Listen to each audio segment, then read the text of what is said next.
Today we're going to talk about the Immune Alliance, the immune system. We just moved to our new office, so I stopped the videos for a while. It was very hectic moving to the new office. So we're not talking about any disease or any virus or any bacteria. We're just talking about how the immune system operates, how it works all together. So I've had a lot of people ask me this recently, which is why I've come back to this. I've done some of this in the past, but I'm coming back to it now because so many people, I have people coming in that think we have a marvelous immune system. If we do things, it'll work correctly, all the way to we don't have much of an immune system and we need a lot of help. So we're just going to talk about the immune system. The first place to start is the Immune Alliance, which I have right here in red.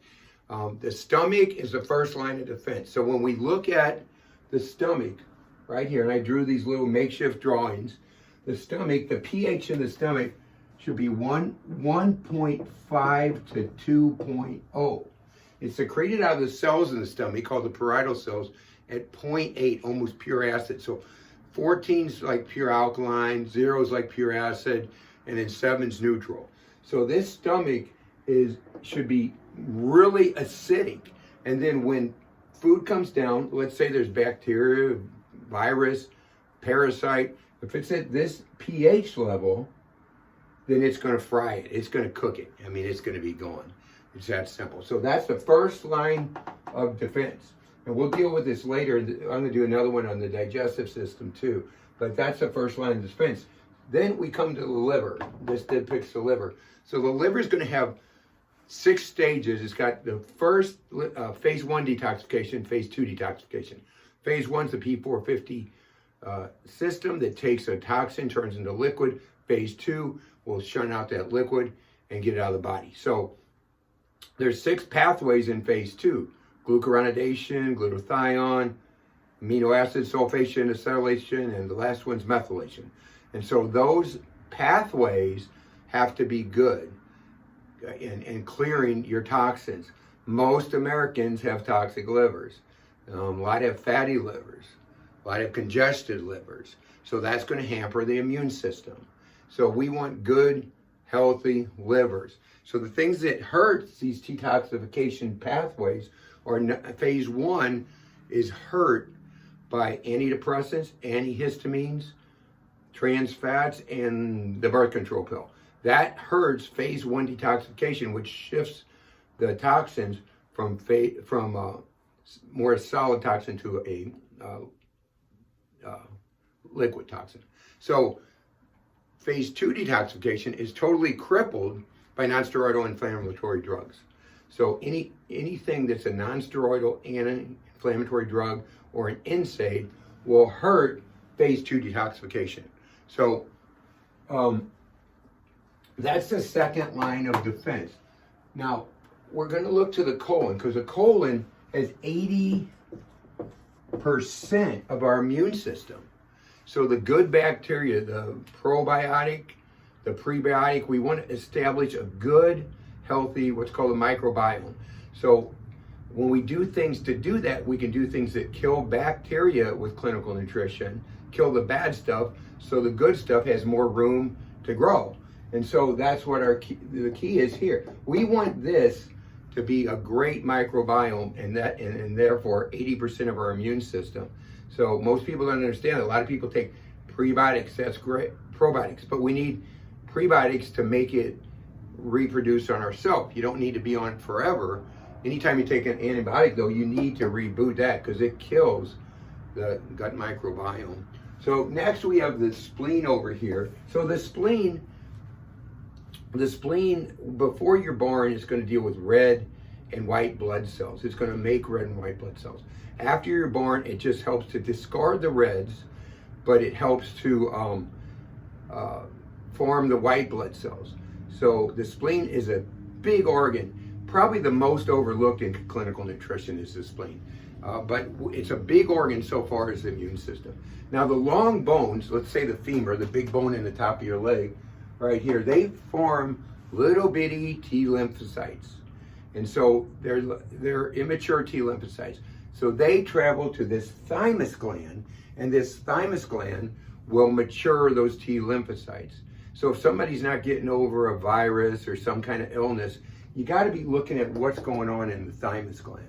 So we see a lot of that now. People come in, they were sick and they're just not getting over it. We have to look at the thymus gland. So that's how the immune alliance works. And any part of this picture that's not working is going to affect the immune alliance and therefore the whole immune system. So we have to be healthy in order for this to work. Eating whole foods, eating good foods. It's good to do detoxification. My wife and I do detoxification ourselves twice a year because we want to get rid of toxins. We want everything to be working. So now the next step we're going to go is these white blood cells here. So the lymphocytes are matured here, and here they are right here in the white blood cells. So the white blood cells, neutrophils, eosinophils, lymphocytes, monocytes, basophils. So these guys, when the antigen comes in, and we need this to be healthy, so this can work. So the antigen comes in, the virus, the bacteria. Like I said, this isn't about any particular disease or anything, but just in general. Here comes an antigen or pathogen, and these guys are going to kick into action. So the first thing that happens is the monocyte right here. This is kind of a slow guy. He's just going to grab that antigen, and he's just going to hold it there. So the rest of them can come do their job. And the next line is the B cells and the T cells. Those guys will come. The monocyte has it. These guys come in and start reacting. But what they do is they call these guys, which we call the ninja cells, the ninja killer cells. Cytotoxic T and natural killer cells. So those natural killer cells, the cytotoxic C cells, they come in and they really wreak havoc with the antigen. That's how it works if you're healthy, okay, if you're doing the right thing. So they're going to come in and do it. And what they do, they call for more. These guys, they're so crazy. They're just killing it. But they can get too aggressive. So we have, I mean, our body's created so amazingly. We have these guys, the T regulatory cells and the T suppressor cells. Now these T suppressor cells and these T regulatory cells will come in and calm down those ninjas so they don't get too crazy. Now that in autoimmune disease, which I'm going to do another video on that soon, but that's what's going on, you know, with this stuff here. That's, you know, we have, the cells are too active. They're going too crazy. So we'll talk about that later. So that's how that comes. I'll talk about that on another video. It's got too much for today. So that's how that all works together. And so if we're healthy, this thing's going to work. But there's, you know, many things we do. We eat bad foods, junk foods, box foods, bag foods. When we need to, like I said, we need to eat whole foods, fruits, vegetables, good fats, nuts, seeds, good protein, grass-fed, organic, antibiotic-free, steroid-free, you know, protein choices. So the other thing we got to look at when we look at the immune system is inflammation. So the inflammation is going to cause a problem.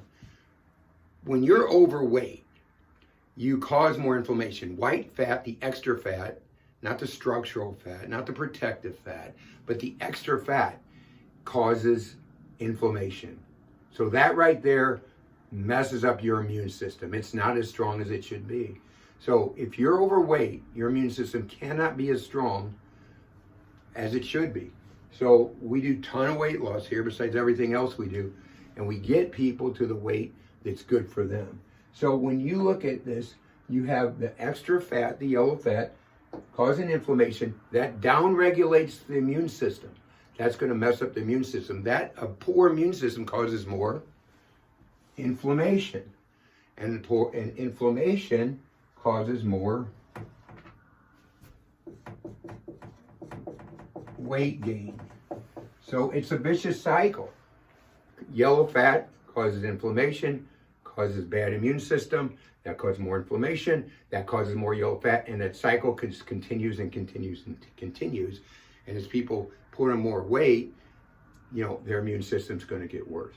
So that's just in a nutshell how the immune system works.